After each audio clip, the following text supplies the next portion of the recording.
खुलुमबाय आंनि लोगोफोर आरो आंनि आदै मादै बिदा फंबाय बिनानाव आरो नोंथांमोननिसिम आं बेखौनो गोजोननाय लाना फैदों आरो जोबोद खुसि आं दिनै जोबोद खुसि दिनै नोंथांमोनखौ लानानै दिनै नोंथांमोना आंनि गोसोनि साननायखौ फुरा खालामबाय माने आंनि साननायखौ जाफुंहोबाय बिनि थाखाय आं नोंथांमोनखौ गोजोननाय होयो आरो नोंथांमोनाबो आंखौ जोबोद हेल्प खालामबाय आरो नोंथांमोननि अननायाव आं दिनैसिम बेसिम सफैनो हाबाय आं नोंथांमोनजों मोखां नुजानो हाबाय आं बेखौनो बुंनो सानो नोंथांमोन आंहा मान सनमान गैया बेनिखायनो आं खर'आव आर'नाइखौ लादों मान सनमान गोनाङा गोदोनायाव लायो बेनिखायनो आं खर'आव लाबाय नोंथांमोना बेखौ जेबो साननाङा आं बेखौनो बुंनो सानदों आंनि बे इउटुब चेनेलाव सालायनाया आङो 3 years नाजादोंमोन आं नाथाय जाफुंबोनो हायाखै 3 years नाजानायावबो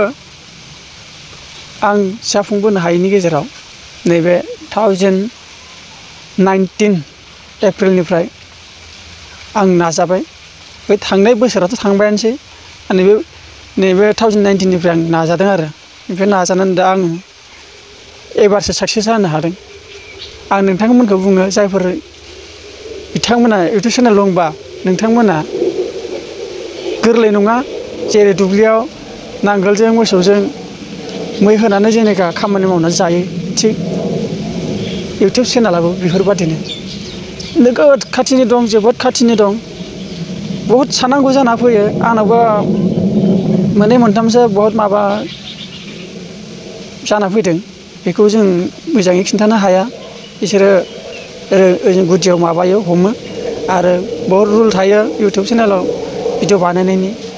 नोंथांमोनहाबो मोजां गोसो होनानै नाजायोबा नोंथांमोनहाबो आं बायदि गोजौ थाखोआव फैनो हागोन आरो मोनसे गावनि लाइफनि थाखाय थांना थानायनि राहा लानो हागोन खिन्थु जानला मानलाजों नङा भिडिअ बानायनाया मोनसे रुलजोंसो आरो मोनसे पइन्टजोंसो आरो माने बुंनो थाङोबा इउटुब चेनेलाव गासैबो मानसिखौ मोजां फोरोंनायसो माने सोलोंथाइ होनाय मानसिफोरखौ मोजां गियान होनायसो बेयाव गाज्रिखौ होनाय जाया आरो होब्लाबो जों गुदियाव ओरै इउटुबनि ओरै गुदि मेन कम्पानियाव बेफोरखौ माबा सापर्ट खालामा बेयाव बहुद बिसिनि मोनसे रुल थायो बेखौ नोंथांमोननो खिन्थाबाय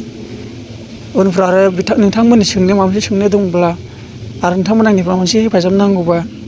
आंबो हेल्प खालामगोन खिन्थु जों गासिबो इउटुब चेनेल खुलिनानै गासिबो गावनि लाइफखौ गोख्रों खालामनांगौ बेखौनो आं नोंथांमोनजोंबो आं लोगोआव थागोन आरो नोंथांमोनाबो आंनि लोगोआव थायो आरो आंनि खुसिया बेनो आं मनेटाइज खुलिनो हाबाय दा आंनाव 2000 साबसक्राइबार दं आरो साननै जाबाय आंनि मनेटाइज खुलिनाया नोंथांमोननोबो आं थामलाइनाव एमएस आगारना होखादोंमोन नोंथांमोन आरो दा भिडिअ लाना फैबाय आंनि खुसिया जोबोद खुसि नोंथांमोन आं जोबोद खुसि आरो जोबोद खुसि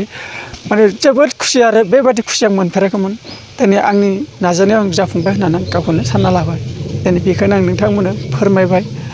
मिथिहोबाय बेखौनो नोंथांमोननिसिम आं खुलुमनाय जासियो नोंथांमोना आंजों अरायथा आंबो नोंथांमोनजों अराय थागोन आरो नोंथांमोना आंखौ बेबायदिनो अनसायबाय था बेखौनो आं नोंथांमोनसिम फोरमायना होबाय आरो इयुनावबो आं इउटुबनि मेडेलखौ मोनहैनो हाथों बेखौनो आं नोंथांमोननिसिम फोरमायना दोनबाय जै बर' हारिनि बाय बाय